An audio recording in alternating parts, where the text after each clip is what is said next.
Hello students, आज हम बात करेंगे माइक्रो ऑर्गेनिज्म के बारे में। ठीक है, इससे पहले वीडियो में हम डिस्कशन कर चुके हैं कि माइक्रो ऑर्गेनिज्म कहाँ पाए जाते हैं, कैसे होते हैं, कितने टाइप के होते हैं, उनकी शेप स्ट्रक्चर क्या होती है। ठीक है, this is chapter number 2 of class 8 science. चलिए डिस्कशन करते हैं about useful and harmful micro organism. Clear? And how spreading micro avoid spreading of micro organism. सबसे पहले हम बात करते हैं बच्चे यूजफुल माइक्रो ऑर्गेनिज्म की। अगर मैं आपको ये पिक्चर दिखाऊं तो आप इजीली पहचान सकते हैं कि these are types of micro organism. ठीक है, इसमें जो ये आपके सर्कल हैं दैट इज कोकाई, और ये जो आपके रोज शेप हैं दीज आर आपके आपके बेसिलस। ठीक है, ये आपको समझ में आ रहा है कि अगर आपको मैं ये पिक्चर दिखा रही हूँ तो these are a type of micro organism. चलिए आगे चलते हैं। अब बात करते हैं हम यूजफुल बैक्टीरिया की। सबसे पहले बैक्टीरिया क्या काम करते हैं? Most bacteria acts as a decomposers and release nutrients into soil, air etcetera. ठीक है, कुछ बैक्टीरिया ऐसे होते हैं बेटा जो डिकम्पोजर्स के रूप में काम करते हैं। डिकम्पोजर्स मीन्स वो एक्ट करते हैं डेड और डिकिंग मैटर पे और उसको डिकम्पोज कर देते हैं। ठीक है, और उसके जो न्यूट्रिएंट्स होते हैं वो न्यूट्रिएंट्स को रिलीज करके सॉइल में मिक्सअप कर देते हैं, जिससे क्या होता है कि सॉइल की फर्टिलिटी बढ़ जाती है।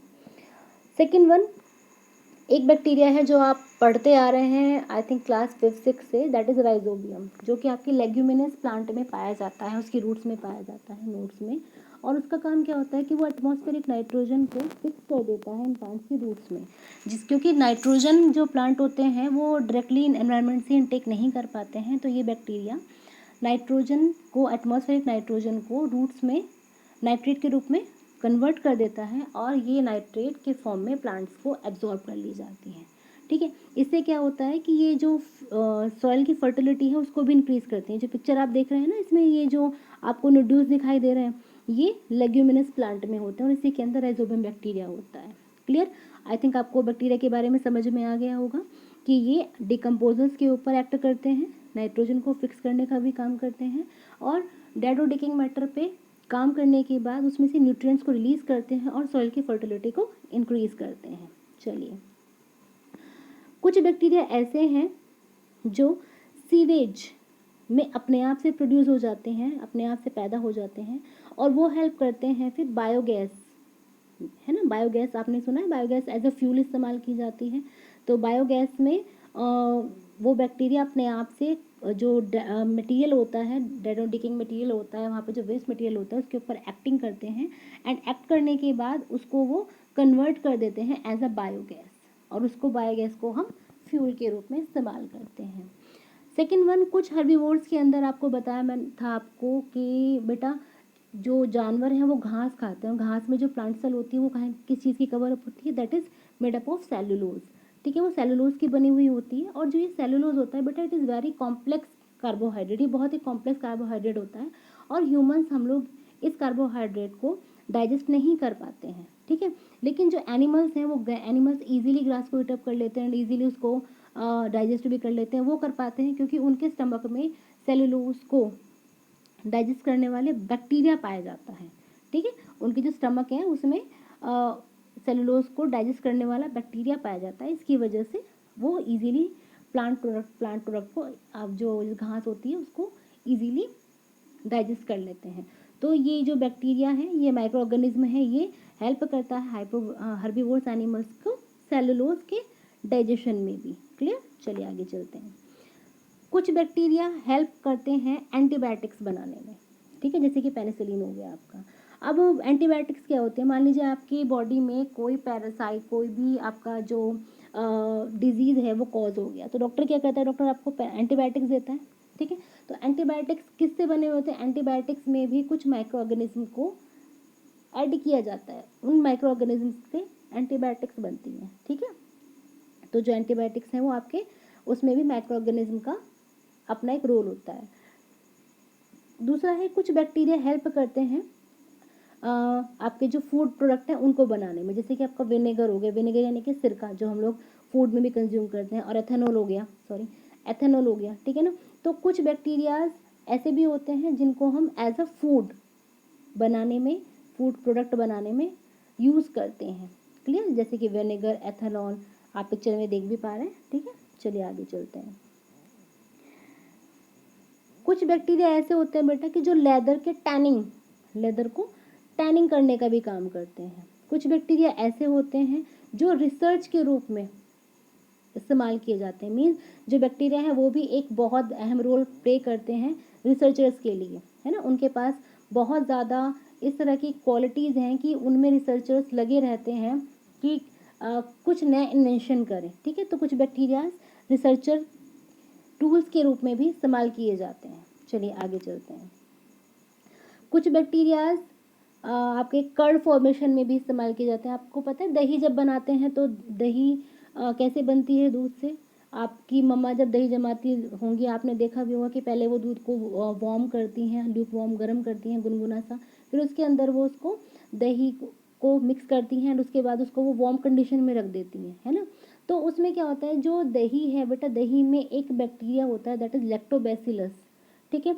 वो बैक्टीरिया दूध से दही को फॉर्मेशन करता है, ठीक है। तो दही बनाने का काम भी बैक्टीरिया करता है। सेकंड वन, जो आप ये केक बेस्ड जो केक खाते हैं, पेस्ट्री खाते हैं, इनमें भी जो इंडस्ट्रीज़ हैं, इनकी बेकिंग इंडस्ट्रीज़ हैं, इनमें भी आपके बैक्टीरिया का इस्तेमाल किया जाता है। क्लियर? तो बेकिंग इंडस्ट्री में भी आपके बैक्टीरिया का इस्तेमाल किया जाता है और दही को बनाने के लिए भी आपके बैक्टीरिया का इस्तेमाल किया जाता है। चलिए आगे चलते हैं। अब एक और यूजफुल माइक्रो ऑर्गेनिज्म है दैट इज फंजाई। फंजाई आपको पता है नॉन ग्रीन प्लांट होता है, डिकम्पोजर्स पे एक्ट करता है, हेटरोट्रॉपिक होता है, अपना खाना खुद नहीं बना पाता है, ठीक है। और ये डिकम्पोज जब करता है डेरोडिकिंग एनिमल्स को या मटेरियल्स को, तो न्यूट्रिएंट्स करता है ऐड सॉइल में, ठीक है। इसके अलावा ये एंटीबायोटिक्स में भी इस्तेमाल किया जाता है उनको बनाने में, ठीक। तो फंजाई के आपको यूज़ समझ में आ गए। डिकम्पोजर्स होता है, न्यूट्रिएंट्स ऐड करने में हेल्प करता है सॉइल में। दूसरा, एंटीबायोटिक्स को बनाने में भी काम में आता है। अनदर वन आपका जो माइक्रो ऑर्गेनिज्म है दैट इज ईस्ट। ये काम आता है अल्कोहलिक बेवरेजेस, यानी कि जो ड्रिंकिंग मटेरियल्स होते हैं उनको बनाने में काम आता है, प्लस ब्रेड और इडली बनाने में भी काम आता है। आपकी मम्मा जैसे आपके बेटा कभी इडली बनाती होंगी, इडली या ढोकला या डोसा बनाती हैं, तो जब उसका बैटर तैयार करते हैं तो वो उसमें इस तरह के माइक्रो ऑर्गेनिज्म को डालती हैं, ईस्ट को डालती हैं या फिर इनो वगैरह को डालती हैं। तो वो उसका क्या काम होता है? उनका काम होता है इसको फर्मेंट करने का, मीन्स इसको एक तरीके से बोलते हैं खमीर उठाने का, ठीक है। तो वो काम भी आपके माइक्रो ऑर्गेनिज्म ही करते हैं। मशरूम जो है, मशरूम आपका एडिबल फंजाई है, आप सब जानते हैं। मशरूम के हम सब्जी भी बनाते हैं, इसको हम एज अ फ्रूट भी खाते हैं, है ना। इसको सैलड में भी यूज़ कर लेते हैं। कुछ जो फंजाई हैं वो अभी बताया था मैंने आपको, रिसर्च वर्क के लिए भी काम में आती हैं, ठीक है। चलिए आगे चलते हैं। इसके बाद बात करते हैं हम next micro organism that is algae. Algae आपको पता है बेटा, एल्गी आपका ग्रीन प्लांट है, बिल्कुल ग्रीन दिखाई देता है आपको, प्लांट के लाइक स्ट्रक्चर होता है। अब प्लांट लाइक स्ट्रक्चर है, ग्रीन है, तो ये आपका फोटोसिंथेसिस भी करता है, ठीक है ना। तो फोटोसिंथेसिस में क्या करता है, ये आपका जो एक्वाटिक एनिमल्स होते हैं उनको फूड प्रोवाइड करता है, और जब फोटोसिंथेसिस करता है तो ये आपका कार्बन डाइऑक्साइड गैस को इनहेल करता है और ऑक्सीजन को रिलीज़ करता है। मीन्स ये वाटर जो एक्वाटिक एनिमल्स होते हैं उनके लिए ऑक्सीजन गैस को रिलीज़ करता है, ठीक है। अब एक जो एल्गी है, रेड एल्गी जो होती है, वो कुछ एरियाज़ में खाई भी जाती है, क्लियर। तो जो रेड एल्गी है वो एडिबल भी है कुछ कंट्रीज़ में। कुछ एल्गी यूज़ की जाती हैं बनाने में टूथपेस्ट और जेली को। जेली आप लोग खाते हैं, ठीक है ना। तो उस जेली को बनाने में भी और टूथपेस्ट को बनाने में भी कुछ एल्गीज का इस्तेमाल किया जाता है। कुछ एल्गी ऐसी हैं जो सॉइल में नाइट्रोजन को एनहेंस करती हैं, जैसे कि आपका ब्लू ग्रीन एल्गी हो गया, ठीक है। अब कुछ एल्गी ऐसी हैं जिन जो सोर्स होती हैं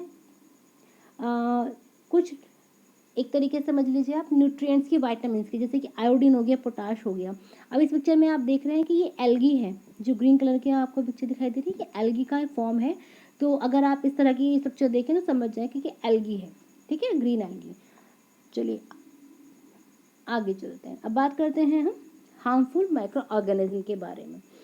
ये अभी जो हमने बात की ये सारे के सारे हमारे यूजफुल माइक्रो ऑर्गेनिज्म थे, लेकिन अब कुछ ऑर्गेनिज्म ऐसे भी हैं माइक्रो ऑर्गेनिज्म जो बहुत ही ज़्यादा हार्म पहुंचाते हैं। कौन कौन से हैं उनके बारे में बात कर लेते हैं, क्या क्या हार्म पहुंचाते हैं। Micro organism are harmful as they cause many disease. अब सबसे बड़ा जो मेन हार्म है that is they are disease causing micro organism, ठीक है। अब जो डिजीज़ कॉजिंग माइक्रो ऑर्गेनिज्म होते हैं उनको एक स्पेसिफिक नाम दिया गया है, that is pathogens.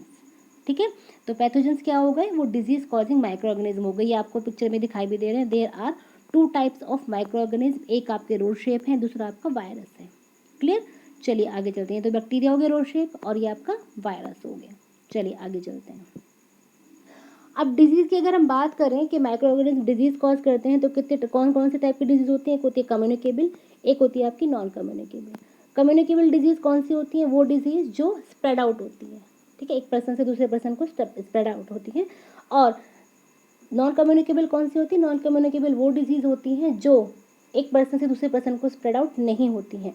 In the next video बेटा हम डिस्कस करेंगे इन डिजीज़ के बारे में कि कौन सी डिजीज़ कम्युनिकेबल होती हैं, कौन सी नॉन कम्युनिकेबल होती हैं, कैसे स्प्रेड होती हैं, कैसे ये एक पर्सन से या एक लिविंग ऑर्गेनिज्म से दूसरे लिविंग ऑर्गेनिज्म को ट्रांसफ़र होती हैं, कौन करता है।